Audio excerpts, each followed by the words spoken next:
आप सबको जोहार। और आज है तारीख 18 नवंबर 2024 सोमवार। तो चलिए आज की बड़ी और प्रमुख खबरों पर नजर डालते हैं और यहाँ पर शुरुआत करते हैं पहली खबर से, जो कि निकल कर आ रही है राजधानी रांची से। राजधानी रांची में खुदरा सब्जी विक्रेता जमकर मुनाफाखोरी कर रहे हैं, जिस कारण लोग अब काफ़ी ज़्यादा परेशान हैं और बेहाल है। थोक बाजार में भले ही कीमतें घट रही हों, लेकिन इसका लाभ लोगों को नहीं मिल रहा, क्योंकि थोक मंडी पांड्रा बाजार में प्याज जो है वो 45 रुपये प्रति किलो बिक रहा है, लेकिन खुदरा सब्जी बाजार में यह 70 रुपये प्रति किलो मिल रहा है। यानी हम आम लोगों को 70 रुपये किलो प्याज जो है वो खरीदना पड़ रहा है। और यही नहीं, अदरक थोक मंडी में 45 रुपये प्रति किलो मिल रहा है, जबकि खुदरा बाजार में लोगों को यह 120 से 200 रुपये प्रति किलो खरीदना पड़ रहा है। वही आलू की कीमत भी यहाँ पर खुदरा बाजार में 35-40 रुपये किलो है। प्याज की तरह ही आलू का हाल जो है वो बहुत ही ज़्यादा बेहाल है। रांची के थोक बाजार में सफ़ेद आलू 22 से 24 रुपये और लाल आलू 26 से 28 रुपये प्रति किलो बिक रहा है, जबकि खुदरा बाजार में सफ़ेद आलू 35 रुपये और लाल आलू 35 से 40 रुपये प्रति किलो बिक रहा है। लहसुन की भी यही स्थिति बनी हुई है, जहां पर थोक मंडी में लहसुन 220 से 300 साढ़े 300 रुपये प्रति किलो मिल रहा है, जबकि खुदरा बाजार में यानी कि जब हम लोग मार्केट में लहसुन प्याज टमाटर खरीदने जाते हैं तो वहाँ हमें जो चीज़ मंडी में यहाँ पर थोक के भाव 250 या 350 में मिल रहा है, वही चीज़ हमें यहाँ पर ख़रीदते हुए 350 से 450 रुपये प्रति किलो देने पड़ रहे हैं।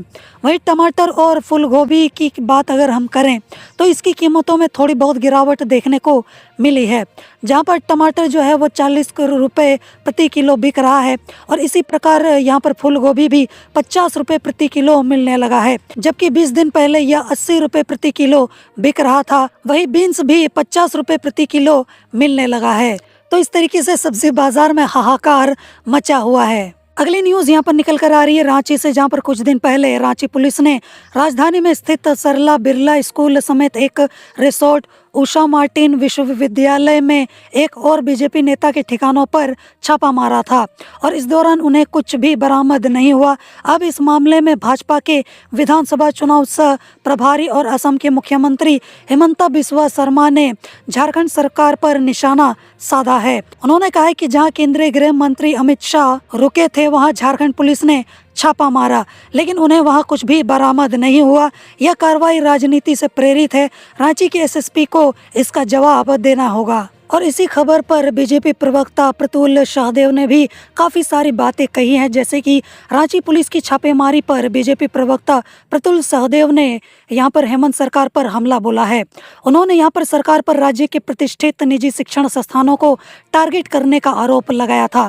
प्रतुल सहदेव ने कहा है कि जिस तरीके से शिक्षण संस्थानों में छापामारी हो रही है, उससे स्पष्ट है कि राज्य सरकार अपनी हार से बदहवास होकर किसी भी हद तक नीचे गिर जा रही है। कुछ दिन पहले जम्मू के प्रवक्ता ने भी प्रेस वार्ता में नामकुम और टाटी सिलवे में स्थित इन विश्वविद्यालयों पर राजनीतिक टिप्पणी की थी, और इसके बाद पुलिस का रेड पड़ गया। और इससे यहाँ पर ये साफ दिख रहा है कि पुलिस जम्मू के इशारे पर चल रही है या फिर नाच रही है। अगली न्यूज़ यहाँ पर निकल कर आ रही है झारखंड इलेक्शन को लेकर, जहाँ पर झारखंड में दूसरे चरण का जो चुनाव है वो 20 नवंबर को है। तो उसको लेकर जहाँ जोर शोर से प्रचार किया जा रहा है, राज्य में यहाँ पर सियासी पारा भी गर्म है, और अमूमन चुनाव की घोषणा होने और टिकट बंटवारे के दौरान पार्टियों में पाला बदलने का खेल चलता रहता है और चलता भी है। पर झारखंड में यह खेल अभी भी जारी है। कोई झुम्मों में जा रहा है तो कोई भगवाधारी बन रहा है। लिट्टीपाड़ा की विधायक दिनेश विलियम मरांडी ने बागी होकर शुक्रवार को भाजपा का दामन थाम लिया था। वहीं अगर बात करें झुम्मो की, झुम्मो ने दिनेश विलियम मरांडी को टिकट नहीं दिया था, जिसके बाद वे काफ़ी ज़्यादा नाराज़ हो गए थे, और उनकी जगह पर झुम्मो ने हेमलाल मुर्मू को टिकट दिया है। और दूसरा खेल शनिवार को गृह मंत्री अमित शाह की राजधनवार में हुई रैली के दौरान हुआ। धनवार से निर्दलीय प्रत्याशी निरंजन राय चुनाव के ठीक 4 दिन पहले भरी मंच पर भाजपा में शामिल हो गए और धनवार से भाजपा प्रत्याशी बाबूलाल मरांडी के लिए वोट करने की अपील की। और इसके पहले शनिवार की सुबह में उनके घर जाकर असम के मुख्यमंत्री हिमंता बिस्वा शर्मा और गोड्डा के सांसद निशिकांत दुबे ने उन्हें मनाया और सभा में ले गए। और भाजपा ने बरहेट से मुख्यमंत्री हेमंत सोरेन के प्रस्तावक बने मंडल मुर्मू को भी तोड़कर भाजपा में शामिल करा लिया है। हालांकि यहाँ पर झुम्मो भी कुछ कम नहीं है, उसने भी अपने यहाँ पर तीर कमान से जो तीर चलाया है उसमें काफ़ी लोग इसके चपेट में आ गए हैं। तो बताया ये जा रहा है कि चुनाव टिकट बंटवारे के दौरान झुम्मो ने भी अपना तीर चलाया था, जहां पर भाजपा की नेता एवं पूर्व मंत्री लुइस मरांडी को पार्टी में शामिल कराकर उन्हें जामा से चुनाव मैदान में उतार दिया। भाजपा नेता कुणाल शाणगी को भी पार्टी में शामिल करा लिया है। JLKM के नेता अमित महतो को भी झुम्मो में शामिल कराकर उन्हें सिल्ली से टिकट दिया गया है। आजसू के उपाध्यक्ष उमाकांत रजक को भी पार्टी में शामिल कराकर चंदन कियारी से उन्हें टिकट दिया गया है। सरायकेला से भाजपा नेता गणेश महली को भी यहां पर झुम्मो ने पार्टी में शामिल कराकर टिकट दिया है। राजद नेता चुन्ना सिंह को भी पार्टी में शामिल कराकर यहां पर उन्हें सारठ से उम्मीदवार बनाया गया है। इसके अलावा भाजपा के प्रवण वर्मा, हजारीबाग की भाजपा नेता अंजलि कुमारी समेत कई नेता पार्टी में शामिल हो चुके हैं। तो यहाँ पर अगर भाजपा जो शेर बन रही है तो कहीं ना कहीं यहाँ पर झुम्मो शवा शेर बनकर उभर कर आ रहा है। अगली न्यूज यहाँ पर निकल कर आ रही है लैंड स्कैम को लेकर, वो भी रांची से। कांके CEO जय कुमार फर्जी दस्तावेजों से जमीन की अवैध खरीद बिक्री मामले में गिरफ्तार कमलेश कुमार के लिए झार भूमि के पोर्टल से पुराना रिकॉर्ड मिटाते थे और उनके सहयोग से ही यहाँ पर कमलेश ने फर्जी कागजात के जरिए नन सेलेबल जमीन बेची, जमीन पर कब्जा करने के लिए नकली कागजात बनाए, जमीन के ऑनलाइन रिकॉर्ड के साथ छेड़छाड़ की, सरकारी दस्तावेजों में भी गड़बड़ी की और इससे जुड़े संबंधित यहाँ पर साक्ष्य प्रवर्तन निदेशालय ने अदालत को सौंप दिया है। और इधर ईडी ने कांके के वर्तमान CEO जय कुमार राम पर मौजा खटंगा, मौजा नगड़ी, मौजा चामा, मौजा बकरू और मौजा पतरातू में कमलेश कुमार को लाभ पहुंचाने के लिए जमीन के ऑनलाइन रिकॉर्ड में छेड़छाड़ का गंभीर आरोप लगाया है। साथ ही साथ यहां पर ईडी ने अदालत को जय कुमार राम द्वारा मिटाए गए यहां पर 16 और छेड़छाड़ की गई जमीन के 4 दस्तावेज सौंपे हैं। अगली न्यूज यहां पर निकल कर आ रही है बोकारो से, जहां पर बोकारो इस्पात संयंत्र में चोरी करते हुए CISF की टीम ने 5 लोगों को रंगे हाथ पकड़कर माराफारी थाना को सौंप दिया है। जानकारी के अनुसार BSL के PCM एरिया में CISF को चोरी होने की यहां पर सूचना मिली। सूचना के आधार पर CISF की टीम ने चोरों को पकड़ने के लिए प्लान बनाया। टीम में शामिल जवानों ने सूचना वाले स्थान पर कुछ यहां पर संदिग्धों को देखा और तुरंत घटना निरीक्षक क्राइम को दी गई और क्राइम टीम के सदस्यों ने क्षेत्र की घेराबंदी की और 2 संदिग्धों को दबोच लिया, जिसके बाद बल के सदस्यों CIW QRT की मदद से 3 अन्य संदिग्धों को पकड़ा गया। घटना की जानकारी मिलने के बाद जोन प्रभारी सहित अन्य अधिकारी पहुंचे। डॉग स्क्वाड की मदद से एरिया में सर्च अभियान भी चलाया गया। सर्च के दौरान लगभग यहां पर 250 किलो स्क्रैप कॉपर केबल और अन्य सामान बरामद किया गया। पकड़े गए सभी जो संदिग्ध हैं वो बालेडी थाना क्षेत्र के कुर्मीडी के रहने वाले हैं। सभी को यहां पर माराफारी थाना को सौंप दिया गया है। पुलिस ने केस दर्ज कर सभी आरोपितों को जेल भेज दिया है। अगली न्यूज यहां पर निकल कर आ रही है बोकारो से, जहां पर बोकारो विधानसभा इंडिया गठबंधन प्रत्याशी श्वेता सिंह ने यहां पर शनिवार को चास नगर निगम क्षेत्र में जनसंपर्क अभियान चलाया। नेताजी सुभाष चंद्र बोस की प्रतिमा पर माल्यार्पण कर यहां पर इसकी शुरुआत की। श्रीमती सिंह ने गणेश स्वर्णकर के नेतृत्व में हुई फुटपाथ दुकानदार संघ चास की बैठक में शामिल होकर उनकी समस्याओं से अवगत हुई। श्वेता सिंह ने कहा कि पूर्व के 10 वर्षों में यहाँ के जनप्रतिनिधि ने शहरी निवासियों, विस्थापितों और ग्रामीण क्षेत्रों की समस्याओं को नज़रअंदाज किया है, जिसके चलते यहाँ का विकास अधूरा रह गया और कहा कि बोकारो के निर्माण में यहाँ की आम जनता विशेषकर विस्थापित परिवारों का ही अहम योगदान है, जिसे कभी भी भुलाया नहीं जा सकता है। और ये भी कहा कि बोकारो की उन्नति में कोई कसर नहीं छोड़ूंगी। अगली न्यूज निकल कर आ रही है बोकारो से, जहां पर झारखंड में दूसरे चरण के विधानसभा चुनाव को शांतिपूर्ण एवं निष्पक्ष कराने को लेकर बोकारो में 50 कंपनी पैरामिलिट्री फोर्स आ गई है और यहां पर जिले के सभी मतदान केंद्रों पर अर्धसैनिक बल CRPF, BSF, SISF, इसके अलावा SAF, JF, स्थानीय पुलिस, होमगार्ड जवान तैनात होंगे। और इसके अतिरिक्त यहाँ पर जिला पुलिस बल के अधिकारी और यहाँ पर जवान के साथ 1000 अतिरिक्त होमगार्ड के जवान भी मतदान केंद्रों की सुरक्षा में लगे रहेंगे। सभी मतदान केंद्रों पर आने जाने वालों की निगरानी करेंगे और सुरक्षा व्यवस्था को लेकर स्पेशल टीम में शामिल पुलिस अधिकारी लगातार व्यवस्था को लेकर कड़ी यहाँ पर निगरानी रख रहे हैं। और इसी के मद्देनजर बोकारो एसपी मनोज स्वर्गीयरी ने यहाँ पर सुरक्षा व्यवस्था को लेकर रोजाना समीक्षा बैठक वो कर रहे हैं और यहाँ पर मतदान केंद्र और मतदान कर्मियों की सुरक्षा को लेकर विशेष दिशा निर्देश दिए जा रहे हैं। साथ ही क्षेत्र के सभी इंस्पेक्टर और थाना प्रभारी को सक्रिय रहने का निर्देश भी दिया जा रहा है। अगली न्यूज यहाँ पर निकल कर आ रही है धनबाद से, जहाँ पर भाजपा जो है वो केवल झूठ बोलती है। जो वादा देश की जनता से किया है वो पूरा नहीं किया, इसलिए इस बार झारखंड की जनता जो है वो उसको सबक सिखाएगी। और ये सारी बातें जो है वो आरा के भाकपा वाले सांसद सुदामा प्रसाद ने गोलकडी जयरामपुर मोड़ पर कांग्रेस प्रत्याशी पूर्णिमा नीरज सिंह के पक्ष में आयोजित नुक्कड़ सभा में कही है। और उन्होंने कहा है कि महागठबंधन की सरकार झारखंड में फिर एक बार बनने जा रही है और यहाँ पर सरकार ने महिलाओं को सम्मान दिया है और पूर्णिमा नीरज सिंह ने झरिया का 5 सालों तक विकास किया है और यहाँ पर भाजपा केवल अडानी अंबानी को फायदा पहुंचाती है। इस तरीके की बातें उन्होंने कही है। अगली न्यूज यहाँ पर निकल कर आ रही है धनबाद से, जहाँ पर करकेंद मोड़ स्थित बैंक ऑफ इंडिया अग्निकांड की जांच जो है वो शुरू हो गई है। बैंक के अधिकारियों ने शनिवार को शाखा परिसर की क्षति का आंकलन किया है। शाखा प्रबंधक संतोष कुमार आनंद ने पुटकी थाना में लिखित आवेदन दिया है कि बैंक में आग शॉर्ट सर्किट से लगी और इससे 80 लाख रुपए का नुकसान हो गया है और शुक्रवार की दोपहर में लगी आग से यहाँ पर पूरा बैंक परिसर जल गया। अग्निकांड में आयरन चेस्ट में रखे 30 लाख रुपए का कैश, सोना चांदी से भरा 70 लॉकर, ड्रॉप बॉक्स में पड़ा 25 चेक बच गया और वहीं 16 air conditioner, 12 computer, 1 UPS, 15 CCTV camera, 7 battery, furniture, fall ceiling और इसके अलावा यहाँ पर अन्य सामान जल गए हैं। अवकाश के दिन आग लगने से यहाँ पर पूरा परिसर धुआं से भर गया और जिसका असर दूसरे दिन तक भी रहा। इंश्योरेंस कंपनी के सर्वेयर द्वारा जांच होने तक बैंक को जले और क्षतिग्रस्त सामान को नहीं हटाने को कहा है और प्रबंधन ने कहा है कि बैंक को जल्द चालू करने के लिए हर संभव प्रयास किया जाएगा और इसकी व्यवस्था कंपनी के वेंडर के माध्यम से की जाएगी। अगली न्यूज यहाँ पर निकल कर आ रही है, जहाँ पर चांडिल के घोड़ा नेगा तेरेडी निवासी संजय टुडू द्वारा निर्देशित documentary man melody and dolls को 30वें कोलकाता अंतर्राष्ट्रीय फिल्म महोत्सव के शॉर्ट और डॉक्यूमेंट्री फिल्मों की नेशनल कंपटीशन श्रेणी में आधिकारिक रूप से चयनित कर किया गया है। यह महोत्सव 4 से 11 दिसंबर 2024 तक कोलकाता में आयोजित किया जाएगा।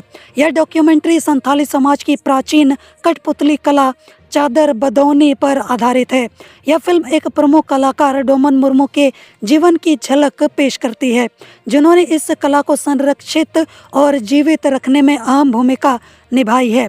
साथ ही यह फिल्म संथाली समाज की सांस्कृतिक विरासत और परंपराओं को बड़े ही संवेदनशील तरीके से दर्शाती है और फिल्म का शोध संजय टुडू और बजोल किस्कू ने किया है। छायांकन रवि राज मुर्मू द्वारा किया गया है और सुरेश बगली ने यहाँ पर इसका साउंड डिजाइन किया है। इस उपलब्धि ने न केवल निर्देशक और उनकी टीम को गौरवान्वित किया है, बल्कि संथाली समाज की सांस्कृतिक धरोहर को भी एक वैश्विक मंच पर प्रस्तुत करने का अवसर भी प्रदान किया है।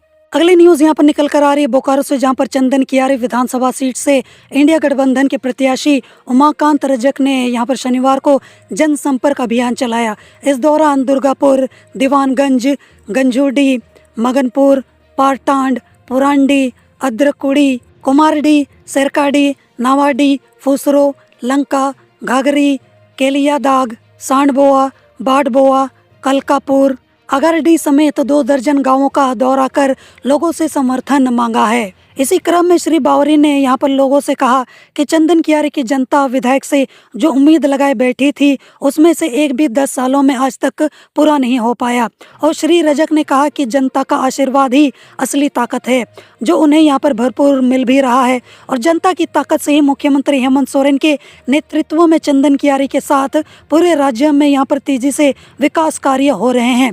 और उन्होंने ये भी कहा कि मुख्यमंत्री हेमंत सोरेन आदिवासी मूलवासी भाई बहनों का अस्तित्व और पहचान के लिए लड़ रहे हैं। मुख्यमंत्री मैया सम्मान योजना, कृषि लोन माफ़ी, बिजली बिल माफ़ी, अबो आवास जैसी कई महत्वपूर्ण योजनाओं से मुख्यमंत्री हेमंत सोरेन के प्रति जनता का विश्वास बढ़ा है और इन सभी योजनाओं को धरातल पर देख विपक्षियों के होश उड़ गए हैं।